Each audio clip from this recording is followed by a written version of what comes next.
شروع اللہ کے نام سے جو بڑا مہربان نہایت رحم والا ہے۔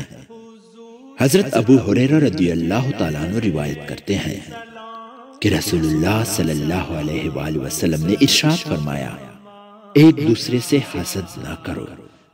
خرید و فروخت میں خریداری کی نیت کے بغیر محض دھوکہ دینے کے لیے بولی میں اضافہ نہ کرو۔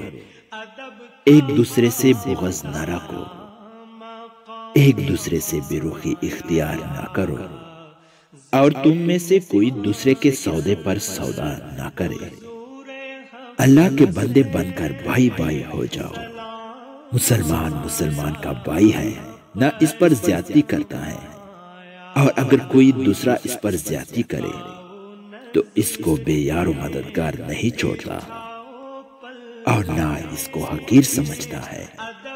اس موقع پر رسول اللہ صلی اللہ علیہ وآلہ وسلم نے اپنے سینہ مبارک کی طرف اشارہ کر کے 3 مرتبہ ارشاد فرمایا، تقویٰ یہاں ہوتا ہے۔ انسان کے برا ہونے کے لیے اتنا ہی کافی ہے کہ وہ اپنے مسلمان بھائی کو حقیر سمجھے۔ مسلمان کا خون، اس کا مال، اس کی عزت و آبرو دوسرے مسلمان کے لیے حرام ہے۔ رسول اللہ صلی اللہ علیہ وآلہ وسلم کی اس ارشاد تقویٰ یہاں ہوتا ہے کا مطلب یہ ہے کہ تقویٰ جو اللہ تعالیٰ کے خوف اور آخرت کے حساب کی فکر کا نام ہے، وہ دل کے اندر کی ایک کیفیت ہے، ایسی چیز نہیں جسے کوئی دوسرا آدمی آنکھوں سے دیکھ کر معلوم کر سکے کہ اس آدمی میں تقویٰ ہے یا نہیں ہے۔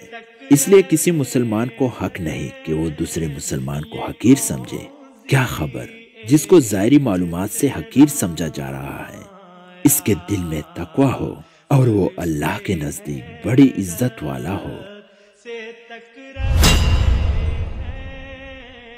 یہ کون سی تیرا